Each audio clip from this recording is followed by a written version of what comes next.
So today we're going to take a look at section 2.2.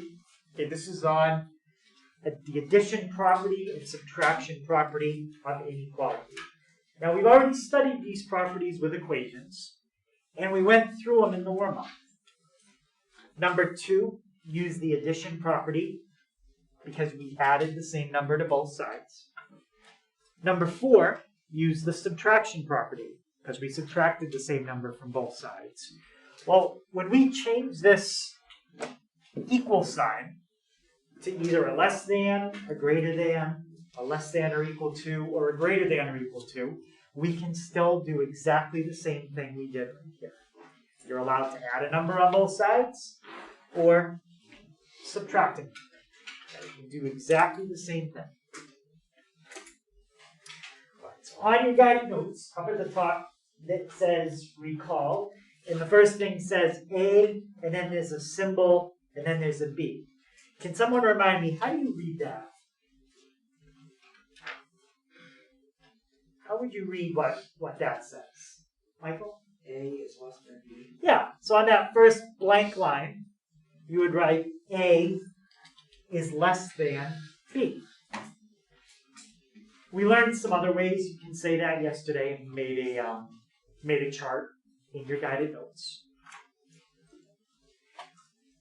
Does anybody remember another way to say less than? You could say at, and then there was a word. Yeah? Most. Right? I said to you, I have at most 10 minutes to do something. That means I have 10 minutes or less. I have at most 10 minutes. 10 or less. All right? And on a number line, if A is smaller than B, that would mean it is to the left of it. So if you had a number line, and you knew A was smaller than B, that means A would be here, and B would be over there. Smaller always means to the left. Bigger means to the right. How about this one? C, inequality symbol, and then D. How would you read that one, Tirza? Yeah, C is greater than D. C is greater than D. So on the next blank line,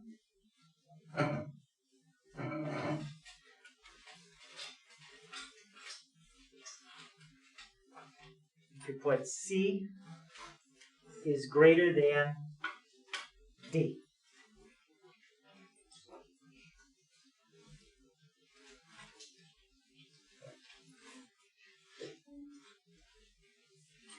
So what would that mean? Well, if you had a number line, that would mean that C is to the right of D.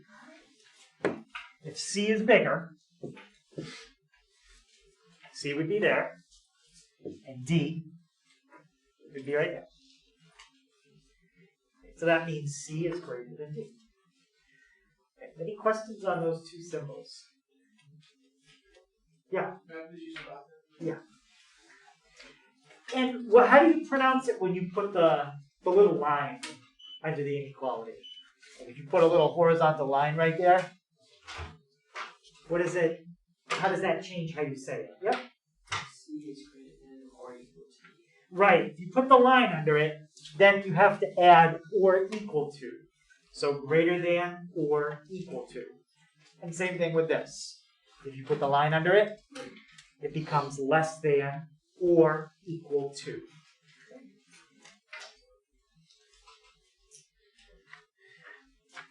All right, so when we want to solve an inequality, that's what you want to put on the blank that comes next on your guided notes. To solve an inequality means find the solution set.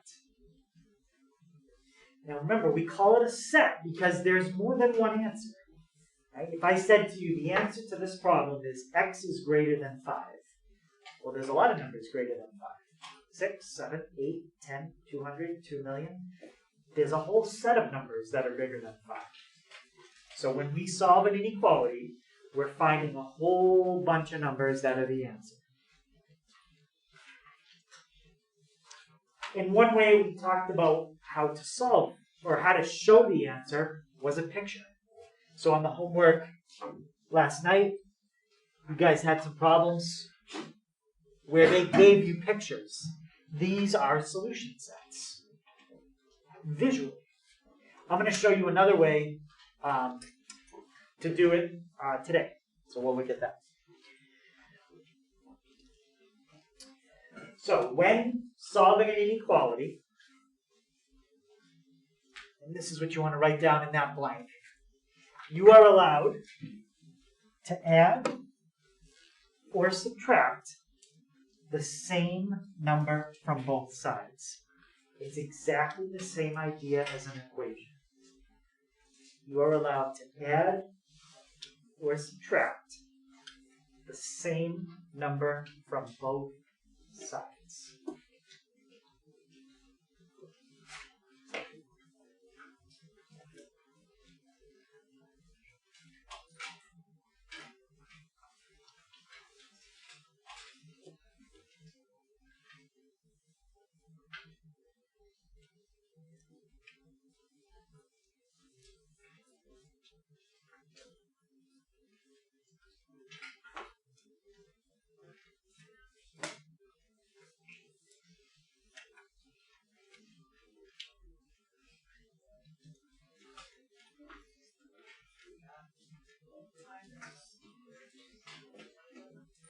So this is just like when you're solving an equation.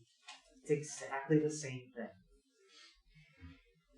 Now, if you've solved inequalities before, you might know that there's a rule for certain times when you have to take the inequality and flip it. Does anybody remember something about a rule like that? Sometimes you have to flip an inequality. Remember that? Well, there is a rule that tells you do have to take the inequality and flip it sometimes, but it's never when you're adding or subtracting. So we don't have to worry about that rule today. When you multiply or divide, which is what we're going to look at tomorrow, sometimes you have to take the inequality and flip it. You have to turn it around. But I'll explain when you have to do that tomorrow. Okay, so for today, you never have to flip the inequality.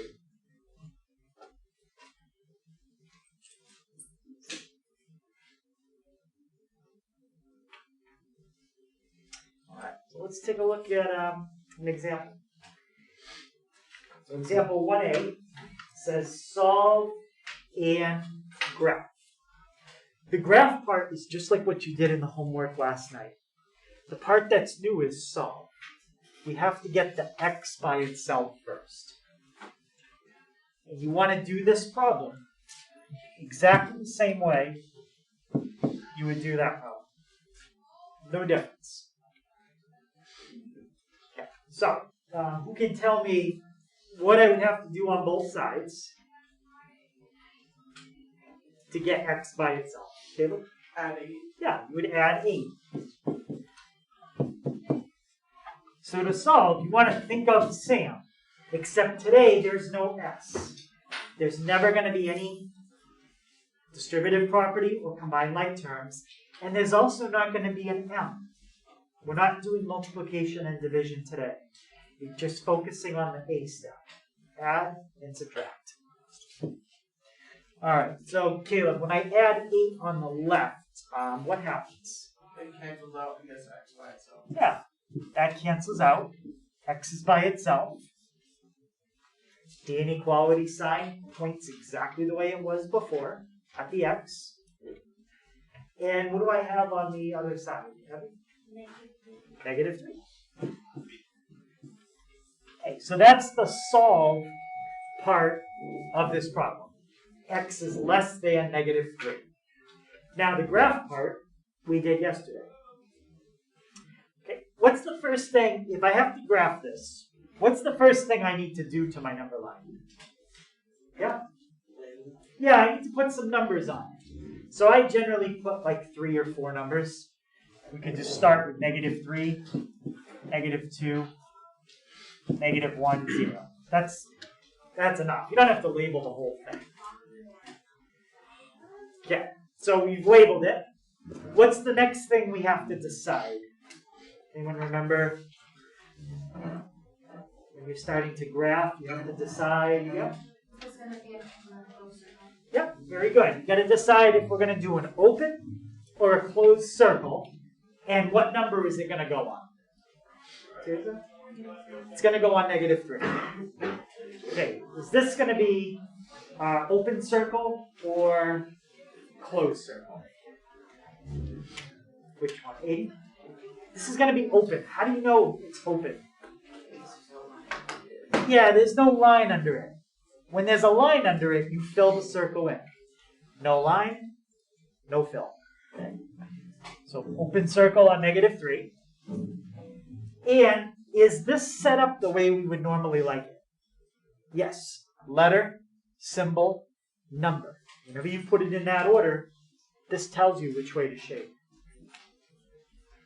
So, Sophie, which way am I going to shade from the -3? Yep, I'm going to shade to the left.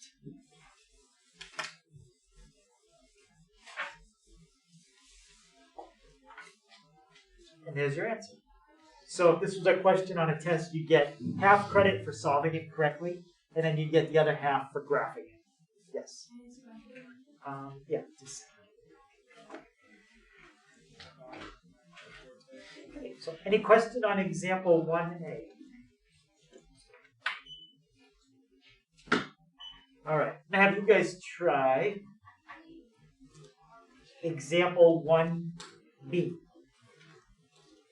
So example 1B, B minus 2 is greater than or equal to -9.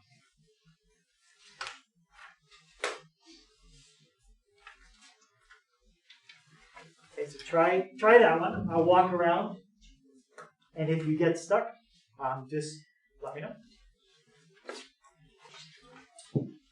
All right, so it says B minus 2 is greater than or equal to 9.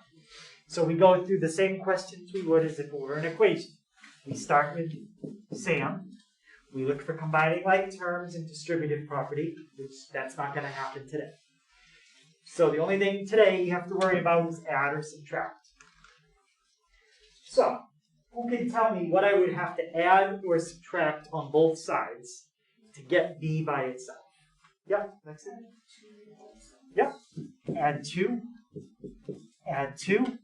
And what's -2 plus 2? What is it? 0. So what does that leave me with on the left at this point? Yep. So yep, I have B on the left. It still is going to point to the right. Now, -9 plus 2. Okay, when you think of -9 plus 2, I think of negative as like you're in debt. You owe someone money. Plus 2 is positive. Right? So if you had like -9, if you owed someone $9 and you paid them back 2, well, it's still negative. You haven't paid them back enough yet to get positive. So in this case, it would be -7.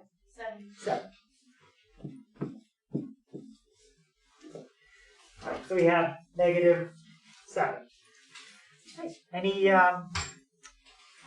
questions just on the solving part?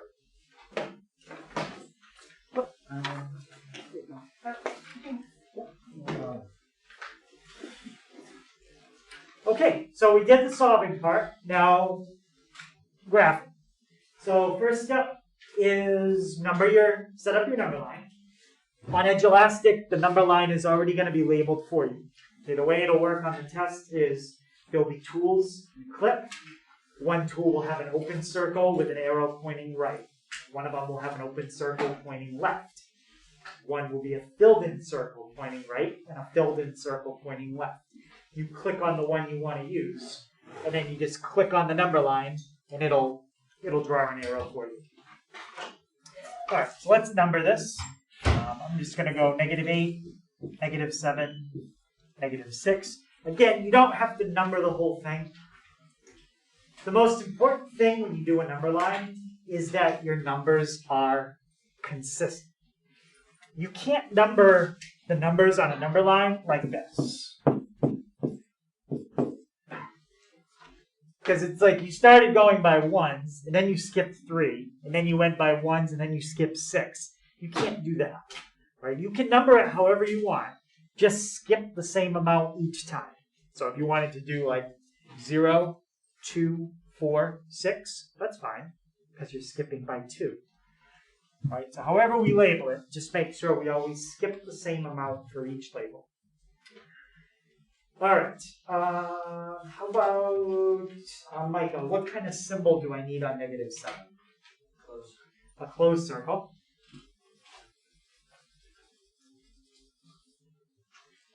And which way would I shade this time? Yep. I wrote that one, and you go that way. Yes. So we're going to shade to the right. Letter, symbol, number. So it's set up the way we want. And we're shading everything that's larger than -7. Remember what we said first. Where was it? Right here. If something is larger or greater, you shade right. So close circle on -7 and shade to the right. Okay, and I mentioned it yesterday, but some people like you to do the shading above the number line. Some have you do it on it. I don't really care for homework where you do it, as long as you know what time to circle and which way to shade. That's what's important. So any question on 1B?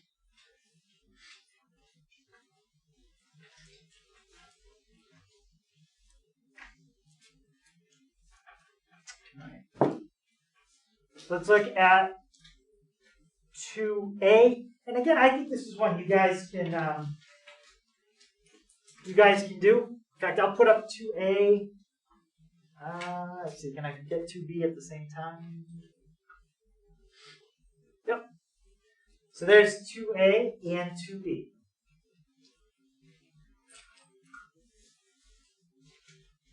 So try both of those. And again, I'll walk around. If you get stuck, just let me know, and I'll give you a hint. All right, so first one says y plus 8 is less than or equal to 5. And remember, today is only adding and subtracting. So if you start to multiply and divide to do any of the problems we've done so far, that's not the right step. Okay, today is all adding and subtracting. So does anybody see something I could add or subtract and it would get the y by itself? Yep. Yeah, we want to subtract 8 from both sides. Plus 8 minus 8 cancels. That leaves us with y on the left. Make sure you copy down the symbol exactly the way it was. If it has the equal to, you need to keep the equal to. And I have 5 minus 8. Yep. -3. So there's the solved part of the problem. Y is less than or equal to -3. Any questions on that? All right, now the graph. Again, I don't have to label the whole thing. Just put a few numbers on it, like I did there. And first of all, how about Mia? What kind of where am I going to put my circle this time? Yep, it's going to be on the -3. And Finnegan, what kind of circle is it going to be? And circle, like a black circle. Yep, we're going to fill it in, right? At the closed circle. So we're going to fill it in. And Maya, which way am I going to shade? To the left or to the right? Left. Yeah, we're going to go to the left because this is the way we want it. Letter, symbol, number. And if you write it that way, this will tell you which way to shade. Right. So shade to the left, and that is what you should get for 2a. Any questions on the sketch?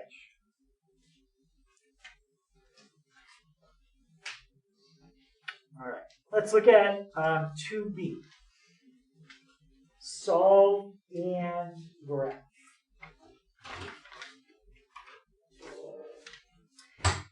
-8 is less than 1.4 plus m. Okay.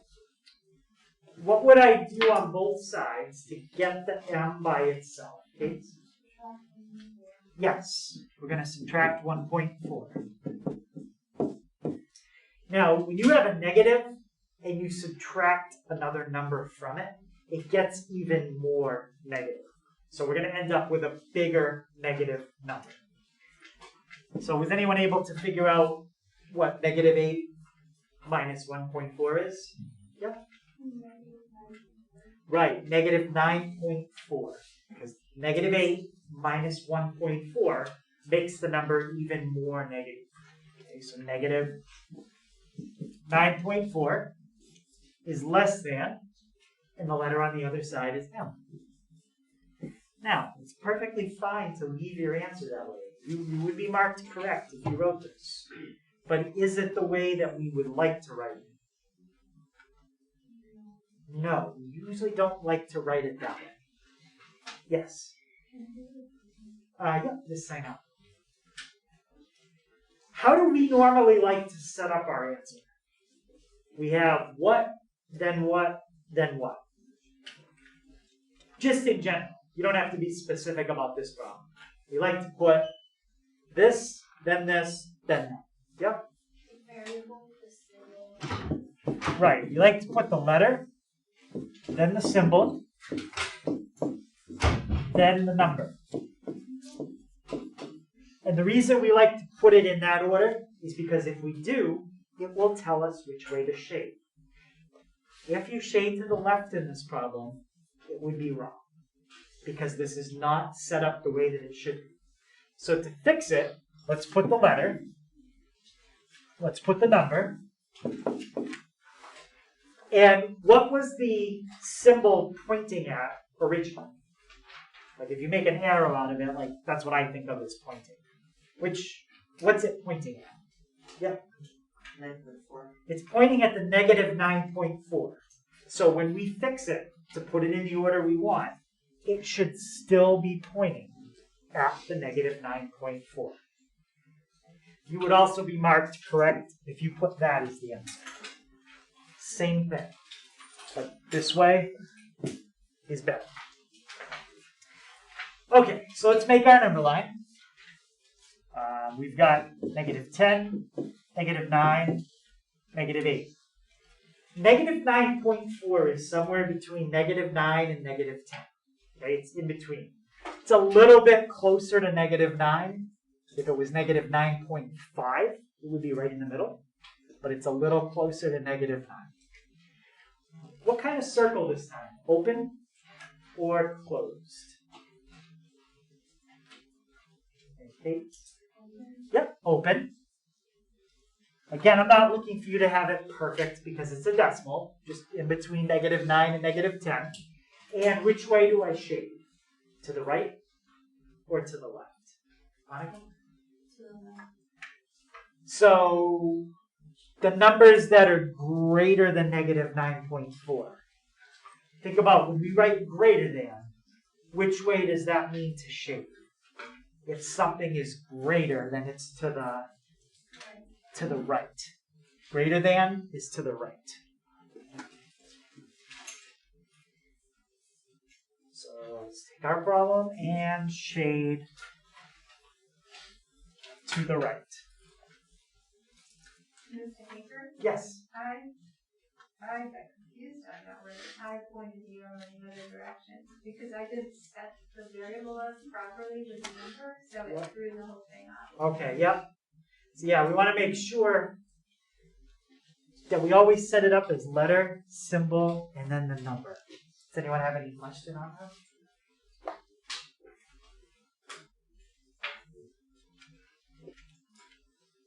Okay, So that's the solving and the graphing. Let's take a look at the one on the back. Okay, do you guys already have the problem written? A circuit? Yeah.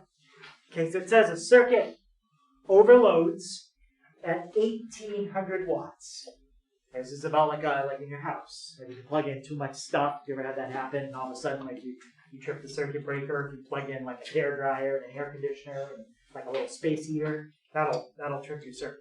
So it says a circuit overloads at 1800 watts, and you plug in a microwave that uses 1100. Okay?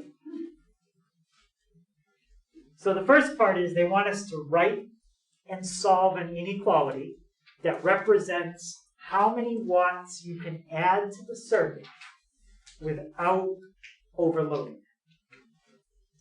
Okay, because I've only used up 1100. So there is a little bit more I can use before I overload it.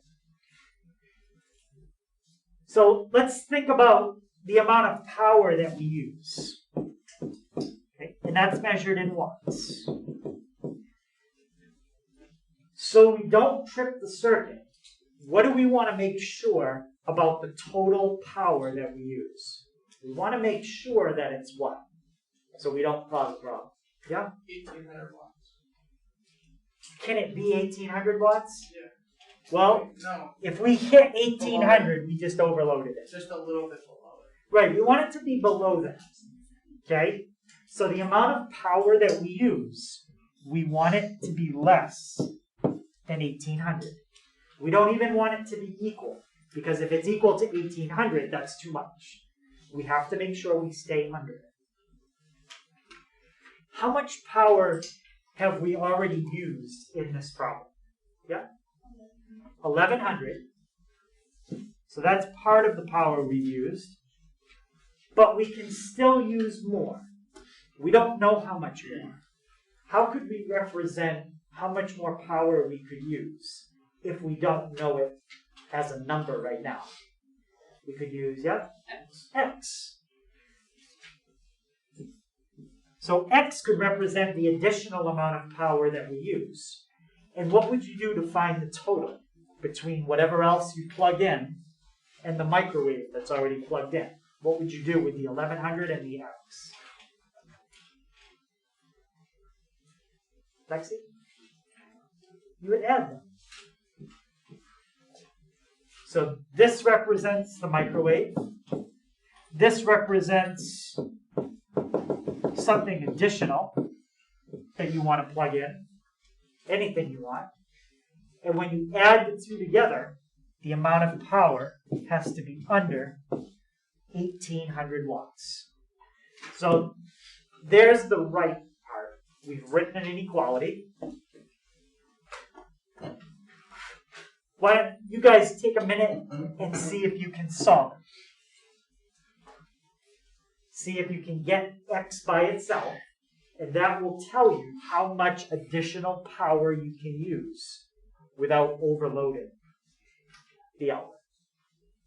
Okay, so just take a couple minutes and all right, so let's see if we can solve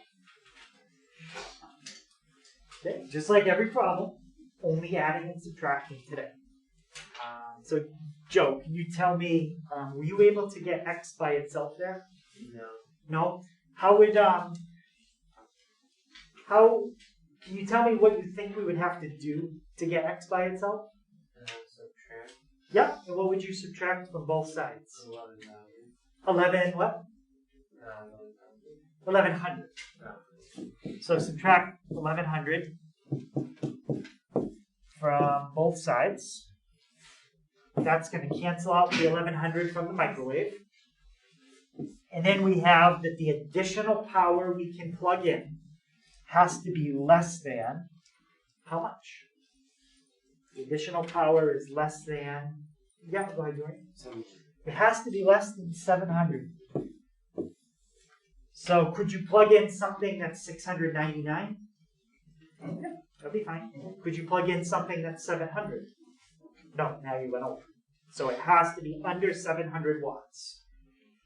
Now that we know the amount of power we have to stay under to make sure we don't overload the outlet, I want to know which of these appliances could I plug in and turn on, and it would be okay. So assume that the microwave is running right now. So we're using that. I want to know what else could I turn on at the same time, and it would be okay. Like one at a time. Could I turn the clock on? Yes or no? Could I turn the blender on? Yes or no?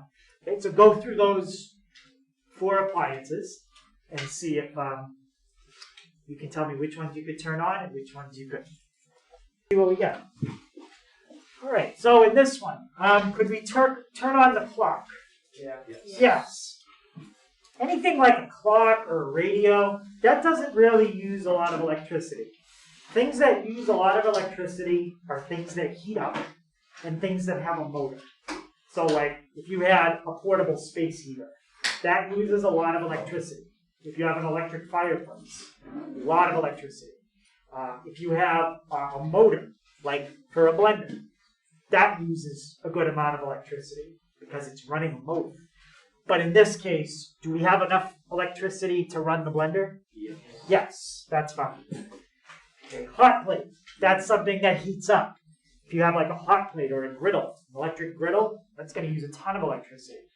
Could we run it with the microwave at the same time? No. We can't run that. How about the toaster? No. Toaster, definitely something that heats up. If you look inside and you see the coils in there start glowing orange, that's because it's heating up. Right? So that uses a ton of electricity. Another thing that would use a lot of electricity is an electric dryer. We use a lot. Okay. So those are what we could run, and those are what we can't.